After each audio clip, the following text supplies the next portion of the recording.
Hello বন্ধুরা, আজকের এই ছোট্ট ভিডিওটাতে আমরা চলে যাব কলকাতার বুকের এক টুকরো জাপানকে আবিষ্কার করতে।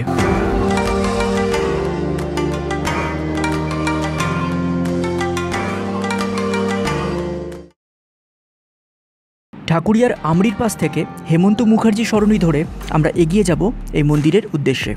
বেশ কিছুটা পথ এগোনোর পরেই রাস্তার বাঁ হাতে সাদা ধপধপে এই মন্দিরটি আপনাদের চোখে পড়বে। এই দুধ সাদা জাপানিজ বৌদ্ধিস্ট টেম্পলটির নাম হলো নিপ্পোনজান ময়োহজি বুদ্ধিস্ট টেম্পল।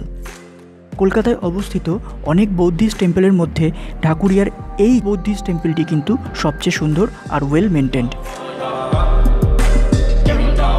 মন্দিরের মধ্যে একটা সাইনেজ রয়েছে যেটা আপনারা ঢুকলেই দেখতে পারবেন। এটার ইংরেজি যে ট্রান্সলেশনটা আছে সেটার মানে হলো I take refuge in the wonderful law of the lotus flower sutra. সামনের বড় উঠোনে খুব সুন্দর একটি ল্যান্ডস্কেপ গার্ডেন আছে। মন্দিরের ভেতরে সাদা আর গোল্ডেন এই দুই রঙের প্রাধান্যই সবচেয়ে বেশি চোখে পড়ে। আর পাথরের সিঁড়ি দিয়ে চলে যাওয়া যায় মন্দিরটির অন্দরমহলে। মন্দিরটির ভেতরে ঢুকতেই আপনাদেরকে চমকে দেবে একটা খুব সুন্দর ব্রাশ ল্যাম্প। এছাড়াও অনেক রঙিন স্ক্রোলস জাপানিজ ক্যালিগ্রাফি দিয়ে পুরো মন্দিরের ভেতরটা সাজানো রয়েছে। এত সুন্দর একটি জাপানিজ বৌদ্ধিস্ট মন্দির যে আমাদের কলকাতায় রয়েছে তা আজ কালের নিয়মে প্রায় হারাতে বসেছে। এই মন্দিরটি আসলে নির্মাণ করেছিলেন নিচিডেৎসু ফুজি। তারই শিষ্য নিচিরেন ভারতে চলে আসেন 1931 সালে। এরপর 1935 সালে তিনি কলকাতায় এই জাপানিজ টেম্পলটি তৈরি করেছিলেন। মন্দির তৈরির জন্য যে জমির প্রয়োজন হয়েছিল তা ডোনেট করেছিলেন ইন্ডাস্ট্রিয়ালিস্ট যুগল কৃষ্ণ বিড়লা মহাশয়। বাইরের জমজমাট কলকাতা শহরকে পিছনে ফেলে যখনই আপনারা এই মন্দিরের ভেতর পা রাখবেন তখনই আপনাদের মনে হবে যেন কোনো পাহাড়ের উপরের একটা ছোট্ট মনেস্ট্রির ভেতর আপনারা চলে এসেছেন।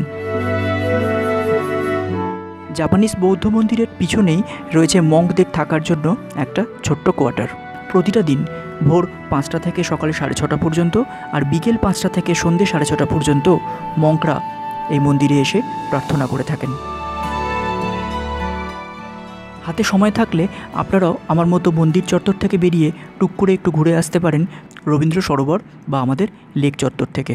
সেখানকার বিকেলের বা সন্ধ্যের পরিবেশও অসাধারণ।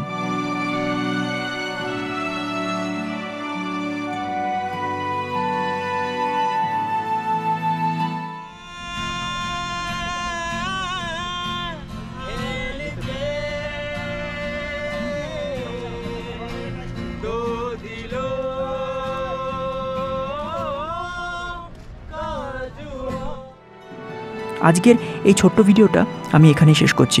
যদি আপনাদের এই ভিডিওটা ভালো লাগে তাহলে আমার চ্যানেল 9PIXVIDEOকে সাবস্ক্রাইব করতে ভুলবেন না।